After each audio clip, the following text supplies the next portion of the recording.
Assalamualaikum warahmatullahi wabarakatuh. Perkenalkan, saya Muhammad Tamzah Sungkar dengan NIM 05100 19061. Pertama-tama saya ingin mengucapkan terima kasih sebesar-besarnya kepada Ibu Kristina Sari selaku dosen pembimbing mata kuliah Geometri Jalan selama 1 semester ini. Selanjutnya pada video ini saya akan menjelaskan tentang rangkuman perencanaan geometri jalan yang sudah saya pelajari 1 semester kemarin. Pendahuluan. Pengertian dari perencanaan geometri jalan merupakan bagian dari perencanaan jalan yang dititikberatkan pada perencanaan bentuk fisik, sehingga dapat memenuhi fungsi dasar dari jalan, yaitu memberi pelayanan yang optimum pada arus lalu lintas dan sebagai akses rumah ke rumah. Maksud dari perencanaan geometri jalan yaitu sebagai acuan dan pegangan bagi perancang dalam merancangkan biaya pelaksanaan ruang. Tujuannya yaitu merencanakan dan menghasilkan infrastruktur yang aman, nyaman, dan efisien dalam pelayanan arus lalu lintas, serta memaksimalkan rasio tingkat penggunaan atau anggaran biaya pelaksanaan. Ruang jalan terbagi menjadi 3 ruang. Yang pertama, rumaja, ruang manfaat jalan. Merupakan ruang sepanjang jalan yang dibatasi oleh lebar, tinggi, dan kedalaman tertentu yang ditetapkan oleh penyelenggara jalan yang digunakan untuk badan jalan, saluran tepi jalan, dan ambang pengamannya. Yang kedua yaitu rumija, ruang milik jalan. Merupakan ruang manfaat jalan dan sejalur tanah tertentu di luar manfaat jalan yang diperuntukkan bagi ruang manfaat jalan, pelebaran jalan, penambahan jalur lalu lintas di masa yang akan datang, serta kebutuhan ruangan untuk pengamanan jalan dan dibatasi oleh lebar, kedalaman, dan tinggi tertentu. Yang ketiga, ruasja, ruang pengawasan jalan. Merupakan ruang tertentu di luar ruang milik jalan yang penggunaannya diawasi oleh penyelenggara jalan agar tidak mengganggu pandangan bebas pengemudi konstruksi jalan dan fungsi jalan. Berikut adalah contoh gambar daripada ruang jalan. Di sini merupakan rumaja, ruang manfaat jalan. Daerah ini merupakan ruang milik jalan, rumija. Lalu di sisi kanan dan sisi kiri ini merupakan ruasja, ruang pengawasan jalan. Penampang melintang jalan merupakan potongan melintang tegak lurus sumbu jalan yang memperlihatkan bagian-bagian jalan pada arah melintang. Berikut adalah contoh gambar dari penampang melintang jalan. Di sini penampang melintang jalan tanpa median, lalu ini merupakan penampang melintang jalan dengan median. Bagian-bagian jalan. Bagian-bagian jalan dikelompokkan menjadi 3 bagian. Yang pertama yaitu bagian yang langsung berguna untuk lalu lintas. Di sini merupakan bagian yang berguna untuk lalu lintas. Yang pertama yaitu jalur lalu lintas. Merupakan keseluruhan bagian perkerasan jalan yang diperuntukkan untuk lalu lintas kendaraan. Jalur lalu lintas terdiri dari beberapa lajur kendaraan. Yang kedua yaitu lajur lalu lintas, yaitu bagian dari jalur lalu lintas yang khusus diperuntukkan untuk dilewati oleh satu rangkaian kendaraan beroda 4 atau lebih dalam satu arah. Berikut adalah contoh gambar jalur dan juga lajur. Lalu bagian-bagian yang berguna untuk lalu lintas lainnya ada juga bahu jalan. Merupakan bagian tepi yang dipergunakan sebagai tempat untuk kendaraan yang mengalami kerusakan, berhenti atau digunakan oleh kendaraan darurat seperti ambulans, pemadam kebakaran, polisi yang sedang menuju tempat yang memerlukan bantuan kedaruratan dikala jalan sedang mengalami tingkat macet yang tinggi. Lalu ada juga median, merupakan bagian bangunan jalan yang secara fisik memisahkan 2 jalur lalu lintas yang berlawanan arah.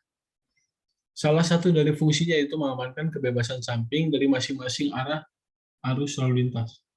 Berikut adalah contoh gambar daripada bahu jalan. Di sini contoh gambar daripada median. Lalu bagian jalan yang berguna untuk lalu lintas terakhir merupakan trotoar atau fasilitas pejalan kaki. Merupakan jalur yang terletak berdampingan dengan jalur lalu lintas yang khusus dipergunakan jalan kaki. Berikut adalah contoh gambar dari trotoar atau fasilitas pejalan kaki.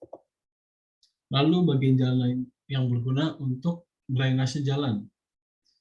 Sebenarnya ada banyak, contohnya itu saluran samping atau saluran tepi, lalu ada kemiringan melintang jalur lalu lintas, lalu ada juga kemiringan melintang bahu jalan, lalu ada juga kemiringan lereng. Di sini saya memberikan satu contoh saja, saluran tepi. atau samping. Berfungsi untuk mengalirkan air dari permukaan perkerasan atau bangunan luar jalan dan menjaga konstruksi jalan selalu dalam keadaan kering. Berikut adalah contoh gambar daripada saluran tepi atau samping di sini. Lalu bagian pelengkap jalan. Yang pertama ada kerb, merupakan penonjolan atau peninggian tepi perkerasan atau bahu jalan yang dimaksudkan untuk keperluan-keperluan drainase. Juga mencegah keluarnya kendaraan dari tepi perkerasan dan memberi ketegasan tepi perkerasan. Lalu yang kedua ada pengaman tepi. Bertujuan untuk memberi ketegasan tepi badan jalan jika terjadi kecelakaan. Dapat mencegah kendaraan keluar dari badan jalan. Berikut adalah gambar dari kerb dan juga pengaman tepi. Ketentuan perancangan. Faktor yang mempengaruhi perancangan geometri ada 6, yaitu yang pertama keadaan fisik dan topografi medan, yang kedua klasifikasi jalan, yang ketiga lalu lintas, yang keempat kapasitas jalan, yang kelima keamanan, dan yang terakhir analisis untung rugi. Keadaan fisik dan topografi medan. Keadaan fisik dan topografi medan meliputi 5 aspek, yaitu pertama tipe daerah yang dilalui. Apakah daerah yang dilalui merupakan pemukiman, pertanian, atau perindustrian. Lalu yang kedua jenis tanah dasar. Apakah tanah dasar tersebut lunak atau keras? Lalu yang ketiga keadaan muka air tanah. Apakah kondisi keadaan muka air tanahnya itu tinggi atau rendah? Lalu yang keempat keadaan curah hujan. Sama apakah kondisi keadaan curah hujannya itu tinggi atau rendah? Lalu yang terakhir jenis medan. Apakah jenis medannya itu datar, perbukitan, atau pegunungan? Berikut adalah tabel klasifikasi medan dan besarnya kemiringan lereng melintang. Di sini ada contoh misal golongan medan yang kita ambil di sini datar, maka kemiringan lereng melintangnya yaitu 0 sampai 9,9%. Pengaruh medan ini dipengaruhi oleh beberapa faktor. Yang pertama tikungan. Jadi tikungan dan pelebaran perkerasan diambil sedemikian rupa sehingga terjamin keamanan jalannya kendaraan-kendaraan dan pandangan bebas yang cukup luas. Lalu yang kedua ada tanjakan. Tanjakan yang cukup curam dapat mengurangi kecepatan kendaraan kalau tenaga tariknya tidak cukup. Maka berat muatan kendaraan harus dikurangi. Berarti mengurangi kapasitas angkut dan sangat merugikan. Karena itu diusahakan supaya tanjakan dibuat landai. Lalu yang ketiga ada bentuk penampang melintang jalan. Penampang melintang jalan yang akan digunakan harus disesuaikan dengan klasifikasi jalan serta kebutuhan lalu lintas yang bersangkutan. Demikian pula dengan lebar bahu jalan, drainase, dan kebebasan jalan yang semua itu harus disesuaikan dengan aturan yang berlaku. Lalu yang terakhir adalah trase jalan.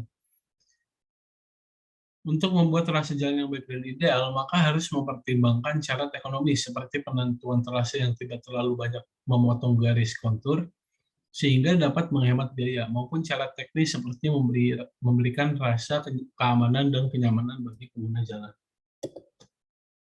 Berikut adalah tabel penentuan lebar jalan dan bahu jalan. Klasifikasi jalan.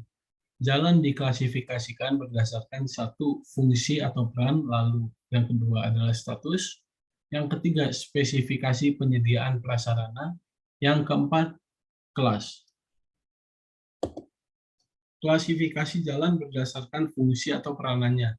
Dibagi menjadi 4 jalan, yaitu yang pertama jalan arteri, yang kedua jalan kolektor, yang ketiga jalan lokal, dan yang terakhir jalan lingkungan. Berikut adalah klasifikasi jalan berdasarkan statusnya.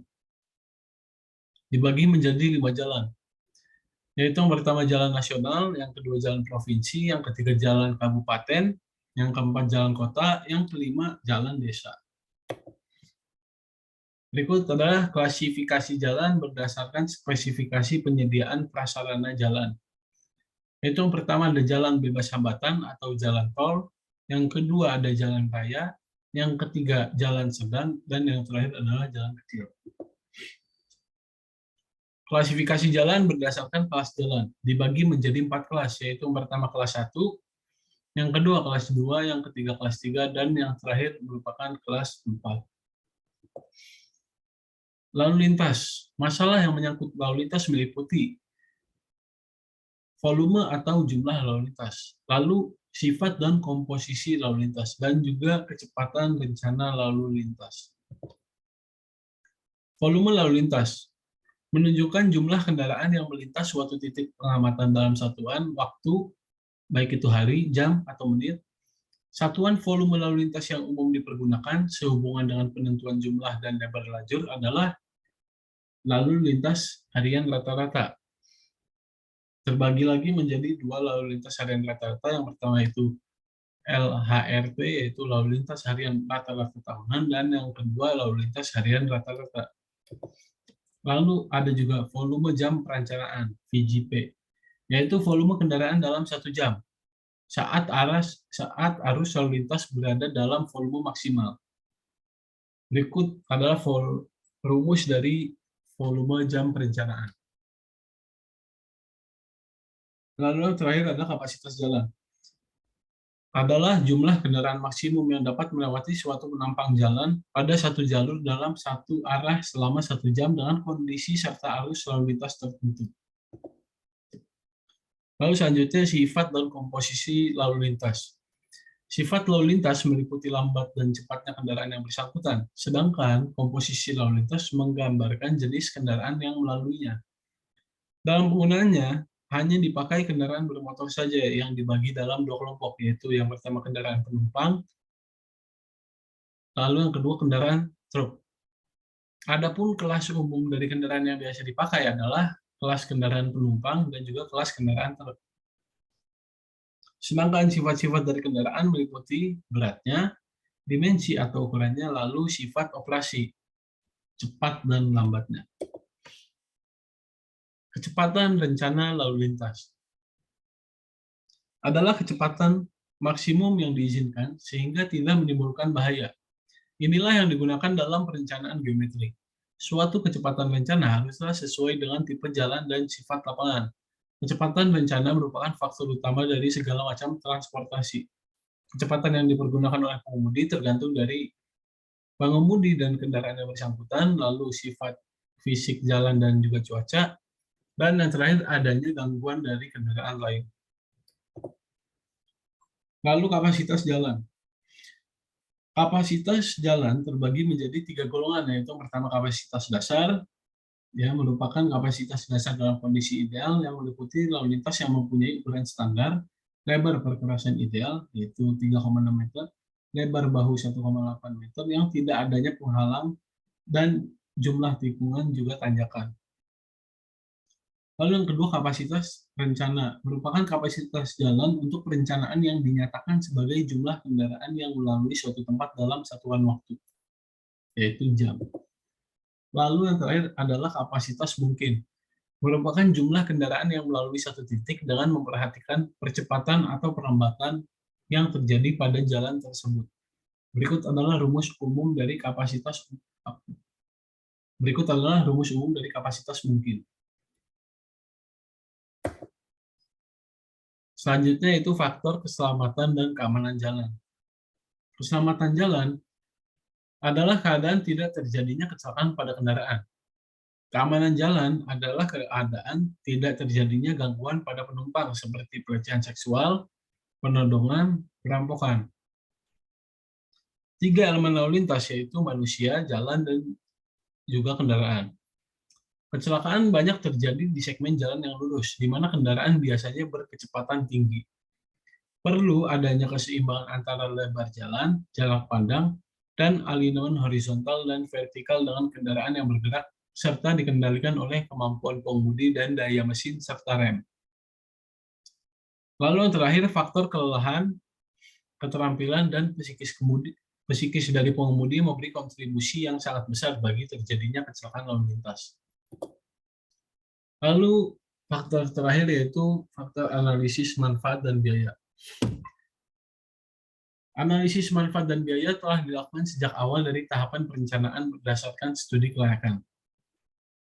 Ada 3 teknik dan metode analisis, yaitu yang pertama, Net Present Value, nilai tunai bersih sekarang, atau NPV.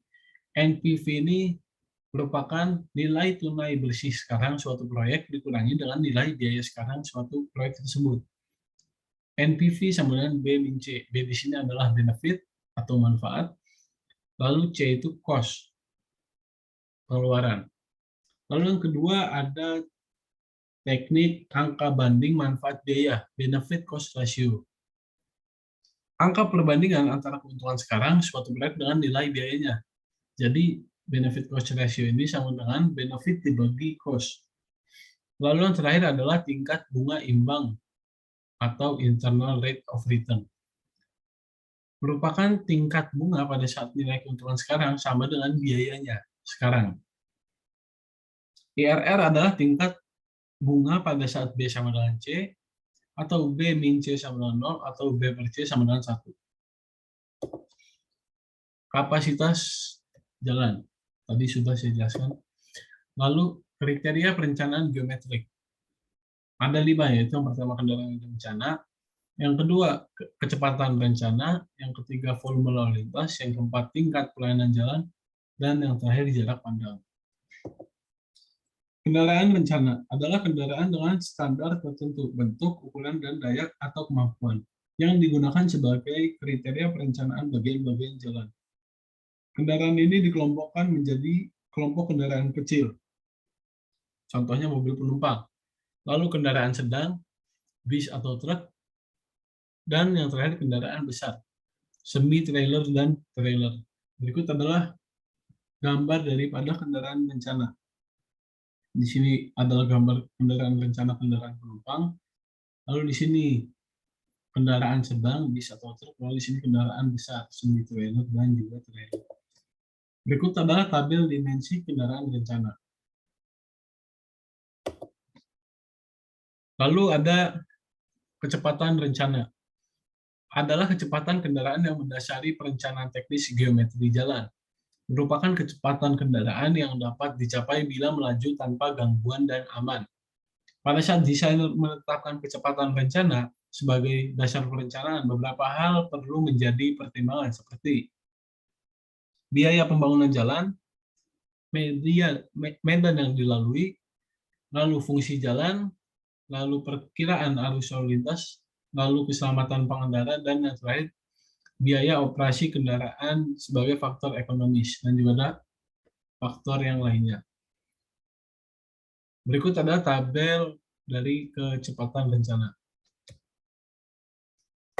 Lalu volume lalu lintas adalah jumlah kendaraan yang melintasi satu titik pengamatan selama satu satuan waktu, baik itu kendaraan per hari, atau kendaraan per jam, atau kendaraan per menit. Volume lalu lintas untuk perencanaan geometrik jalan biasanya dinyatakan dalam satuan mobil penumpang SMP, yaitu hasil mengalihkan setiap jenis kendaraan dengan ekivalensi mobil penumpang MP, jenis kendaraan tersebut. Berikut adalah gambar dari hubungan antara kecepatan, kepadatan, dan arus atau volume pada jalan yang tidak ada gangguan. Lalu tingkat pelayanan jalan merupakan kondisi gabungan dari rasio volume dan kapasitas, V per C, dan kecepatan rasio. V per C juga disebut derajat kejenuhan, sesuai dengan buku MKJI 1997. Berikut adalah tabel dari tingkat pelayanan jalan. Lalu yang terakhir, jarak pandang. Jarak pandang adalah suatu jarak yang diperlukan oleh seorang pengemudi pada saat mengemudi, sehingga jika pengemudi melihat suatu halangan yang membahayakan, pengemudi dapat melakukan sesuatu untuk menghindari bahaya tersebut dengan aman. 3 faktor penting yang mempengaruhi jarak pandang, yaitu yang pertama waktu PIV, lalu yang kedua waktu untuk menghindari keadaan bahaya, dan yang terakhir kecepatan kendaraan. Jarak pandang terbagi menjadi beberapa jarak pandang, yaitu pertama jarak pandang henti. Jarak minimum yang diperlukan oleh setiap pengemudi untuk menghentikan kendaraannya dengan aman saat melihat adanya halangan di depan. Lalu jarak pandang henti diukur berdasarkan asumsi bahwa tinggi mata adalah 105 cm dan tinggi halangan adalah 15 cm diukur dari permukaan jalan. Berikut adalah rumus jarak pandang henti. JH sama dengan 0,695 V tambah 0,011471 V kuadrat. Lalu jarak tanggap. Jarak yang ditempuh oleh kendaraan sejak pengemudi sadar melihat adanya halangan yang menyebabkan harus berhenti sampai pengemudi menginjak rem. Waktu PIV. ASTO merekomendasikan waktu tanggap adalah 2,5 detik. Lalu jarak pengereman. Jarak yang diperlukan untuk menghentikan kendaraan sejak pengemudi menginjak rem sampai kendaraan berhenti. ASTO 2004 menyarankan menggunakan nilai perlambatan kendaraan sebesar 3,4 meter per detik kuadrat untuk penentuan jarak pandang henti. Berikut adalah tabel jarak pandang henti berdasarkan berbagai pedoman. Di sini ada pedoman dari ASTO 2004, lalu di sini pedoman dari Bina Marga tahun 1997, dan juga di sini pedoman dari SNI T14 2004. Dilihat dari kecepatannya. Lalu jarak pandang menyiap. Jarak pandang menyiap adalah jarak yang memungkinkan kendaraan menyiap kendaraan lain di depannya dengan aman hingga kendaraan tersebut kembali pada lajurnya semula. Jarak pandang menyiap diukur berdasarkan asumsi bahwa tinggi pengemudi adalah 105 cm. 50 cm itu adalah tinggi jok dan 55 cm itu tinggi mata orang posisi duduk. Dan tinggi halangannya adalah 105 cm. Berikut adalah tabel dasar pengukuran jarak pandang sesuai standar Bina Marga.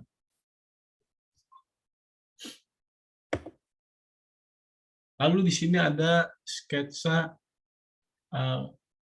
jarak pandang menyiap.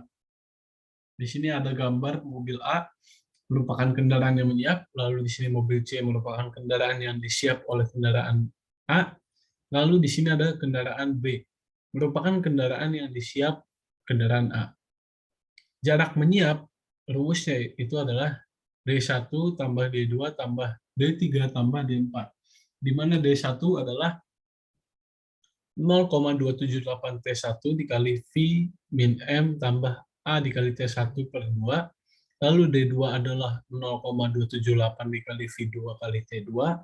Lalu D3 diambil nilai dari 30 sampai 100 meter dan D4 adalah 2 per 3 D2. Di mana D1 adalah jarak yang ditempuh selama waktu tanggap berdasarkan waktu PIV. Lalu D2 adalah jarak yang ditempuh selama menyiap sampai kembali ke jalur semula. Lalu D3 adalah jarak antara kendaraan yang menyiap dengan kendaraan yang datang dari arah berlawanan setelah proses menyiap selesai antara 30 sampai 100 meter. D3 contohnya adalah di sini. Berikut adalah kendaraan yang menyiap dan juga ini adalah kendaraan yang berlawanan arah, sehingga jarak D3 merupakan jarak dari kendaraan yang menyiap dengan kendaraan yang datang dari arah berlawanan. Lalu D4 merupakan jarak yang ditempuh oleh kendaraan yang datang dari arah berlawanan yang besarnya diambil sama dengan 2 per 3 D2. T1 adalah waktu sadar. Besarnya dihitung dari 2,12 tambah 0,026 V. Lalu T2 adalah waktu kendaraan yang menyiap berada di jalur lawan. Besarnya itu diambil dari 6,56 tambah 0,048 V. Lalu V adalah kecepatan rata-rata kendaraan yang menyiap. M adalah perbedaan kecepatan antara kendaraan yang disiap dan kendaraan yang menyiap antara 10 sampai 15 km per jam. Lalu A adalah percepatan rata-rata dalam kilometer per jam per detik. Diambil 2,052 tambah 0,0036 V. Lalu di sini adalah gambar dari panjang setiap komponen jarak pandang menyiap sesuai dengan ASTO 2004. Berikut. Lalu di sini ada tabel jarak berikut adalah tabel panjang jarak pandang menyiap sesuai dengan Bina Marga 1997. Alinyemen jalan. Alinyemen jalan di sini yang saya bahas ada 3, yaitu alinyemen horizontal, alinyemen vertikal, dan juga koordinasi alinyemen horizontal dan vertikal. Alinyemen horizontal adalah kumpulan titik-titik yang membentuk garis, baik itu lurus dan lengkung sebagai proyeksi sumbu atau as. jalan pada bidang horizontal. Aspek penting dalam alinyemen horizontal.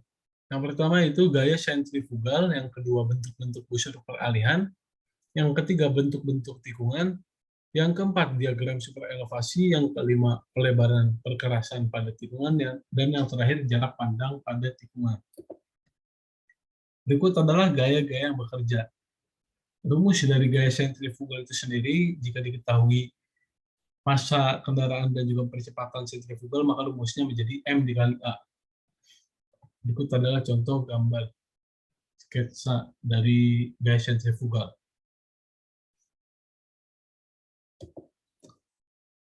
Yang pertama, derajat lengkung. Derajat lengkung adalah besar sudut lengkung yang menghasilkan panjang busur 25 meter. Semakin tinggi derajat lengkung, semakin tinggi jari-jari, terus semakin turunnya derajat lengkung, maka semakin tumpul lengkung horizontal rencana. Sebaliknya, jika semakin pendek jari-jari dan juga derajat lengkungnya tinggi, maka semakin tajam lengkung horizontal rencana. Berikut adalah rumus derajat lengkung. Lalu yang kedua, jari-jari tikungan. Rumusnya R min sama dengan V per 127 dikali Emax tambah Fmax. Dengan keterangan sebagai berikut. Lalu di sini ada tabel Fmax dan juga Emax. Diambil sesuai dengan kecepatan rencana yang diketahui. Lalu yang ketiga, distribusi nilai superelevasi dan koefisien gesek melintang. Gaya sentrifugal yang timbul diimbangi oleh komponen gaya berat kendaraan akibat adanya superelevasi E dan gaya gesekan melintang antara permukaan jalan dan ban kendaraan. Di Indonesia, untuk distribusi nilai superelevasi E yang digunakan untuk perencanaan berdasarkan metode bina marga adalah sebesar 8% dan 10%.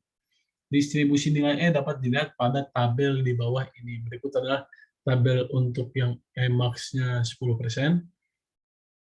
Lalu di sini adalah tabel untuk yang Emax-nya 0,08 atau 8%. Lalu yang keempat, panjang bagian jalan yang lurus.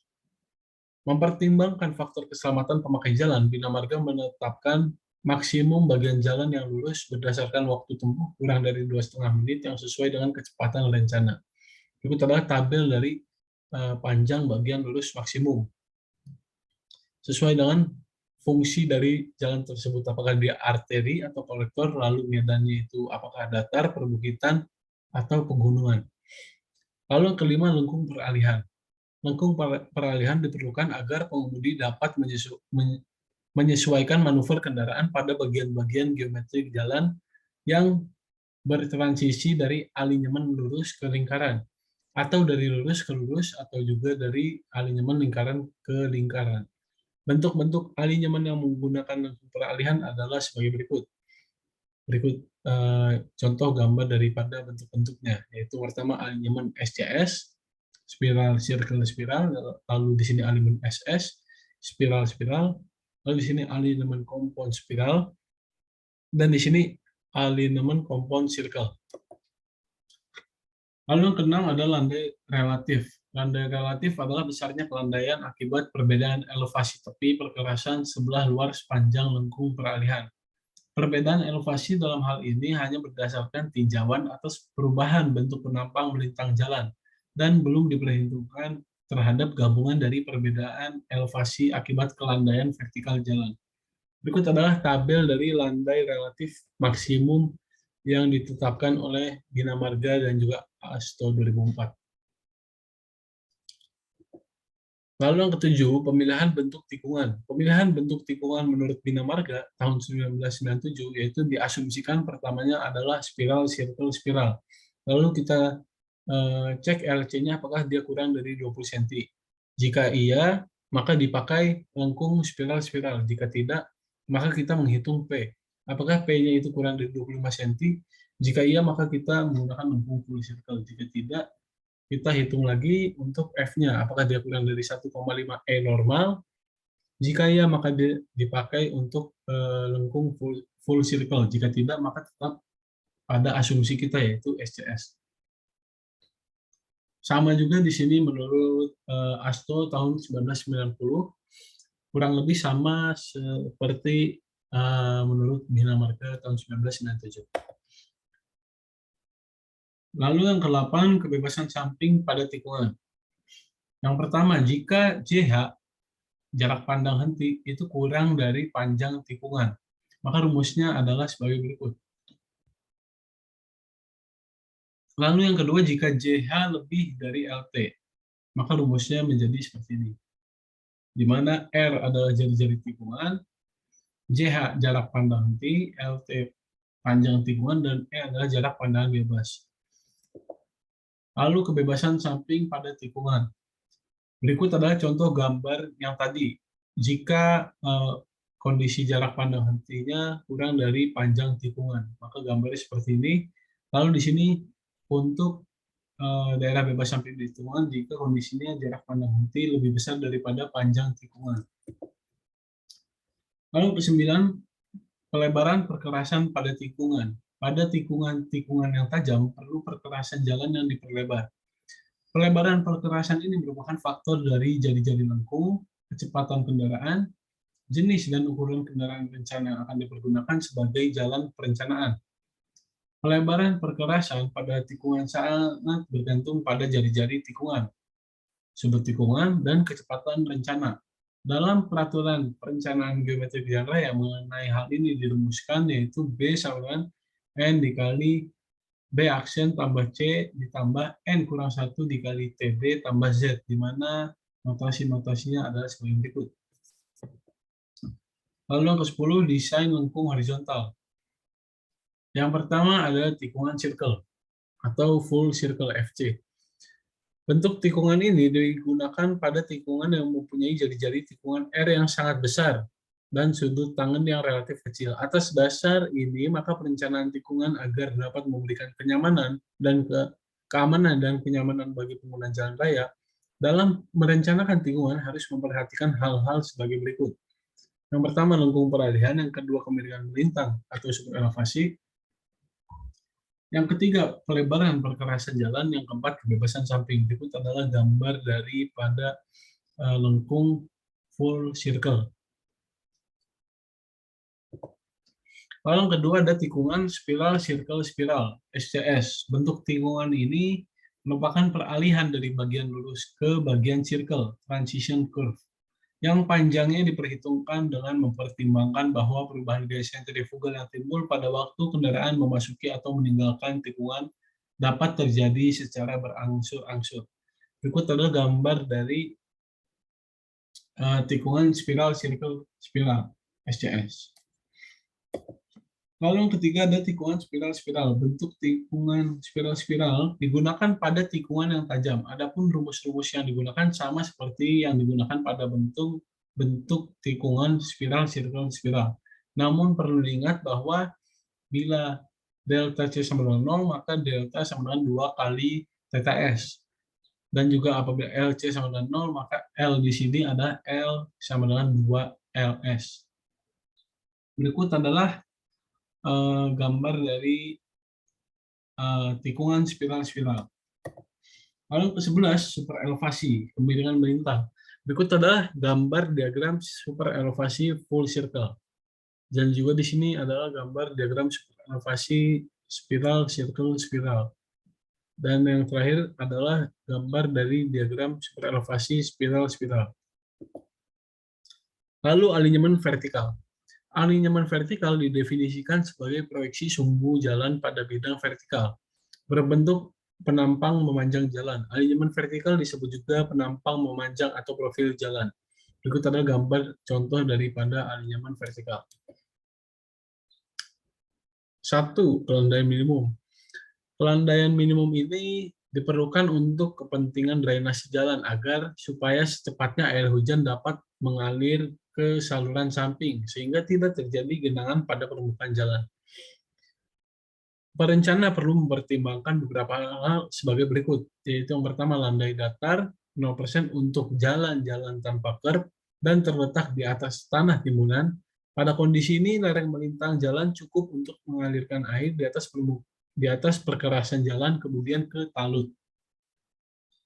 Yang kedua yaitu landai 0,3 sampai 0,5% untuk jalan yang menggunakan kerb dan terletak di atas tanah timbunan. Kerb yang digunakan sebaiknya kerb dengan saluran agar bisa eh, mengalirkan air yang ada pada badan jalan tadi. Berikut adalah tabel jenis medan berdasarkan pelandaian medannya. 2. Kelandaian maksimum.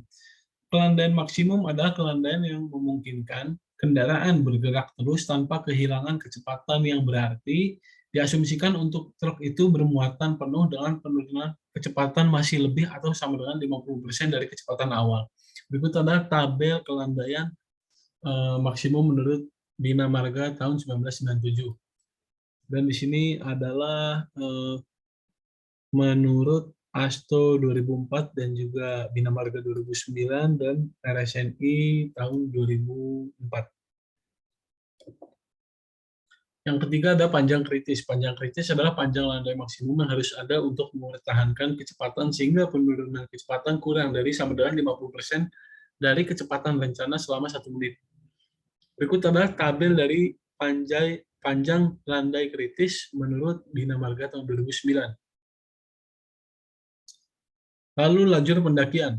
Lajur pendakian sesuai standar geometri untuk jalan tol, lajur pendakian itu selebar 3,6 meter disediakan.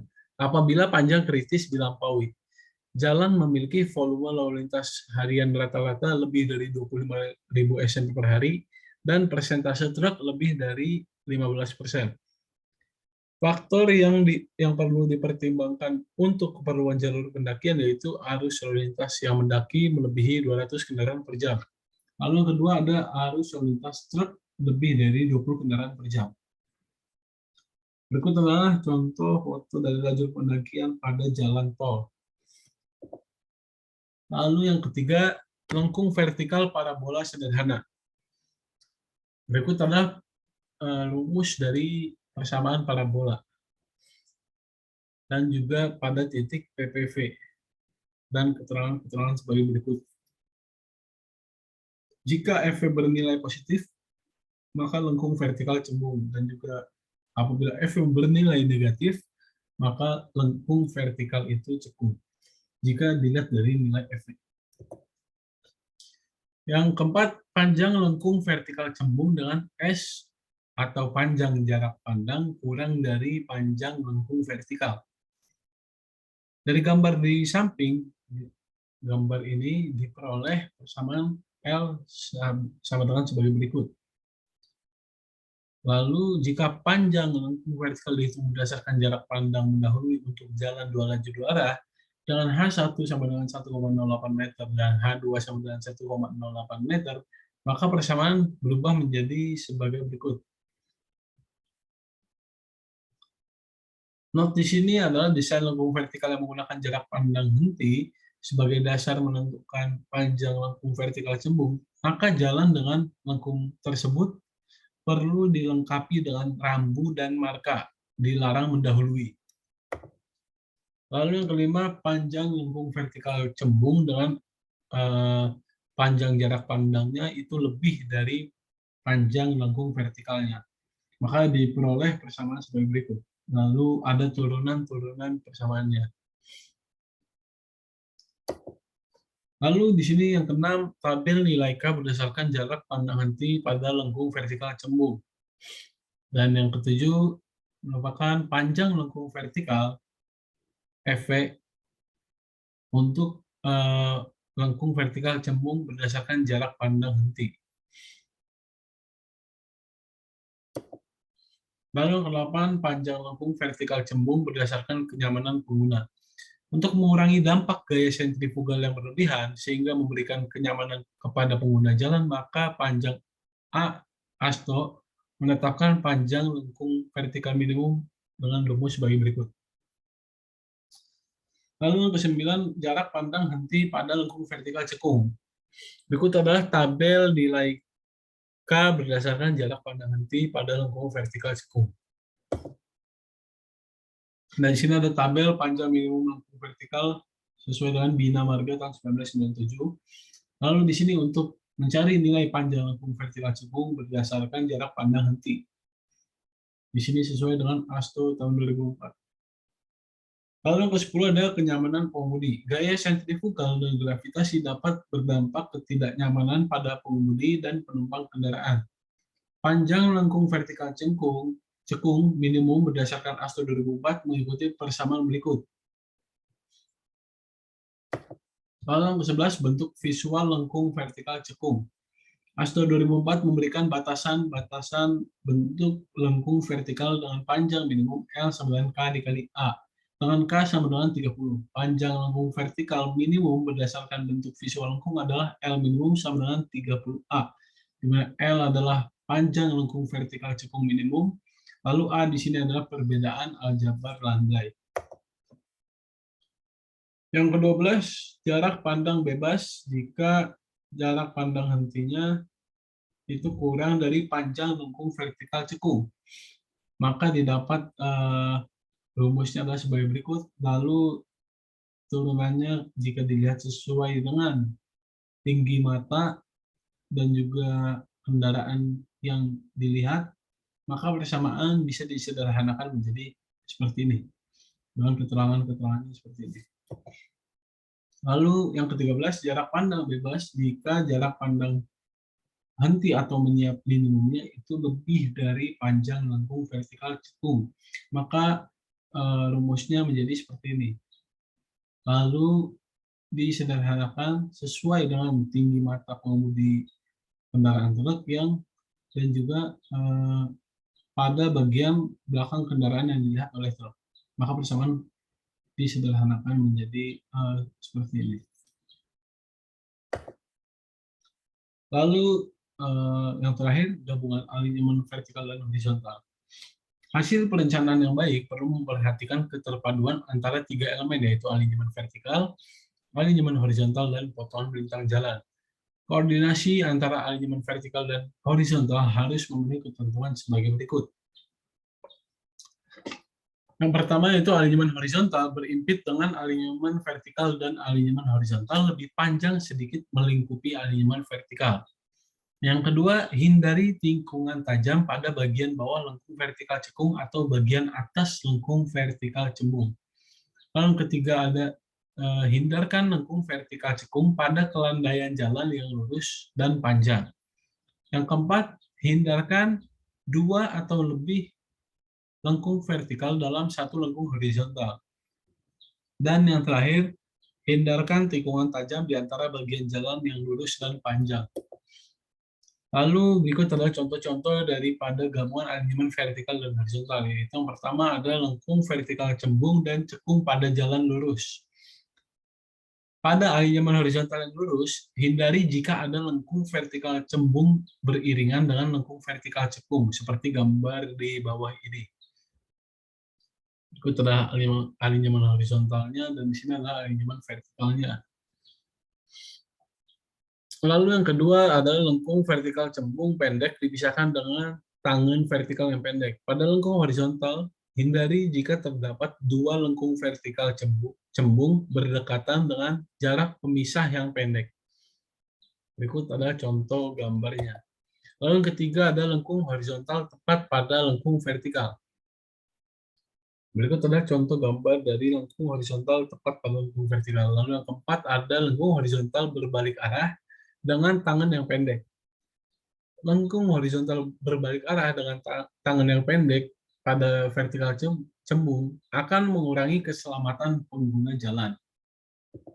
Lalu yang kelima ada lengkung horizontal di awal lengkung vertikal. Merupakan lengkung horizontal yang berada di awal tanjakan pada lengkung vertikal cekung mengakibatkan kesan patahnya jalan. Kesan karena lengkung vertikal cekung diawali dengan lengkung vertikal cembung sehingga mengurangi tingkat keselamatan jalan. Lalu yang keenam, desain jalan di dekat sungai. Desain alignment horizontal siogianya mengikuti kondisi alam sekitarnya. Berikut adalah contoh gambar dari desain jalan di dekat sungai. Sini adalah gambar desain jalan yang tidak baik karena dia tidak mengikuti kondisi alam. Lalu di sini adalah desain jalan yang menyatu dengan alam, karena dia mengikuti daripada lingkungan-lingkungan yang ada di sungai. Lalu galian dan timbunan. Untuk menghitung volume galian dan timbunan, diperlukan data luas penampang baik galian maupun timbunan dari masing-masing potongan dan jarak dari kedua potongan tersebut. Masing-masing potongan dihitung luas penampang galian atau timbulannya. Perhitungan tersebut dapat dilakukan dengan alat planimetri atau dengan cara membagi-bagi setiap penampang menjadi bentuk bangun-bangun sederhana. Misalnya bangun segitiga, segi 4 dan trasium, kemudian dijumlahkan. Ketelitian dan ketepatan dalam menghitung besarnya volume galian dan timbunan akan sangat berpengaruh terhadap biaya yang dikeluarkan dalam waktu pelaksanaan lapangan nantinya. Pekerjaan tanah yang terlalu besar akan berdampak terhadap semakin mahalnya biaya pembuatan jalan yang direncanakan. Oleh sebab itu, faktor-faktor yang perlu diperhatikan guna menghindari ketidakhematan perlu diperhatikan sejak dini. Faktor-faktor tersebut antara lain adalah yang pertama, penuangan data lapangan ke dalam bentuk gambar harus benar, baik skala ukuran yang digunakan. Lalu yang kedua, ada perhitungan luas penampang harus seteliti mungkin dan bila memungkinkan harus menggunakan alat ukur, misalnya planimetri. Lalu yang ketiga, di samping telah ditentukan seperti di atas, penentuan jarak antara stationing harus sedemikian rupa sehingga informasi-informasi penting seperti perubahan elevasi yang mendadak dapat dideteksi dengan baik. Ini sumbernya dari buku Perencanaan Geometri Jalan Raya karangan Jamal Abdel tahun 1981. Oke, sekian dan terima kasih dari saya. Mohon maaf jika ada salah kata dan juga kurangnya informasi atau pengetahuan dari saya yang belum tersampaikan. Mohon maaf. Wassalamualaikum warahmatullahi wabarakatuh.